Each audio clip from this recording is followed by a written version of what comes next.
I'm going to be talking about Jack London's short story South of the Slot, which I gave you to read because it's a good example of environmental determinism, which is a key characteristic of literary naturalism, meaning that the environment that you're born into has a huge say in how you develop and what opportunities you have in life. Um, in the story, the slot is where the cable cars, I don't know if you understood this when you read it, is the slot where the cable cars run.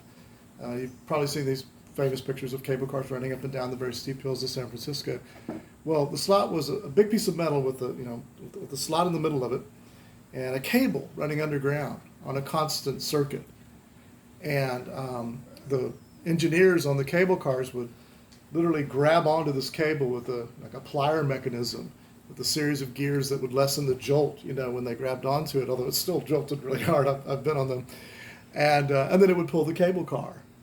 In the story, north of the slot is where the rich people live, and south of the slot is where the working class lives. And Marx's term, the north was capital and the south was labor.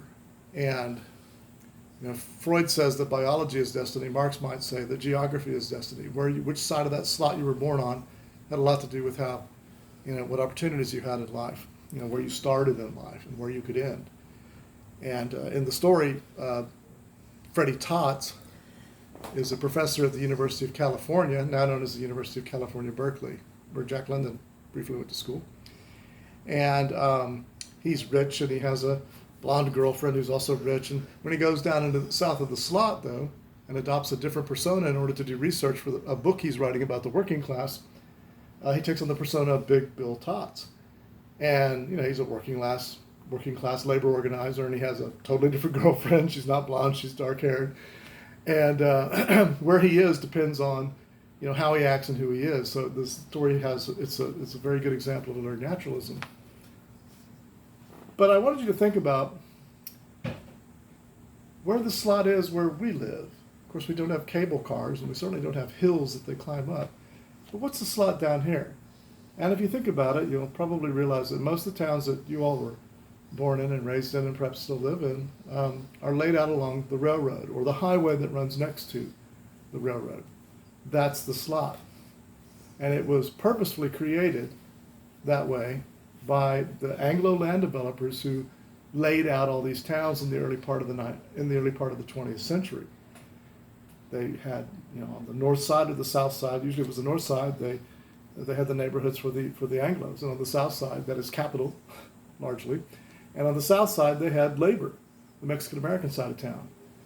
In some communities like Mercedes, the Anglos were on the south side of the town, and the Mexican Americans were on the north side of the town, and so the Mexican Americans went to the elementary school that was north, and the Anglos went to the one that was south. And it was like that throughout the valley, a very definite line that divided two groups of people along very, very strict class lines. Sometimes those lines were very strictly drawn. I interviewed an old man, very old, he was 80-something years old, when I interviewed him in around 2000, who had been a boy when Mission was first founded. And he told me that into the 1930s, that on Friday and Saturday nights, when people would go to downtown and go to a movie and buy an ice cream or whatever they did, that on Friday and Saturday nights in Mission, well into the 1930s, I don't know if this was true after World War II, but well into the 30s, that no Mexican Americans were allowed on the sidewalks of downtown in Mission. If they showed up, they were arrested, or worse. Now, there was never a similar, law for Anglos. Anglos could always go down into the south side of Mission. But there was this very strict law. So these were not, casual kind of designations. There were legal ramifications during what was very much like a Jim Crow atmosphere down here. When I moved to the Valley in the mid-1990s, I was at a restaurant looking for a place to live, had a map of McAllen out. And the waiter looked at me and said, "Could I see your map? I see that you have real estate ads in the newspaper. You're looking for a place to live." I said, "Yes, could I see your map and I'll help you out?" And I wish I still had this map because he proceeded to create the segregated map of McAllen. And he told me, you should live here, but not here.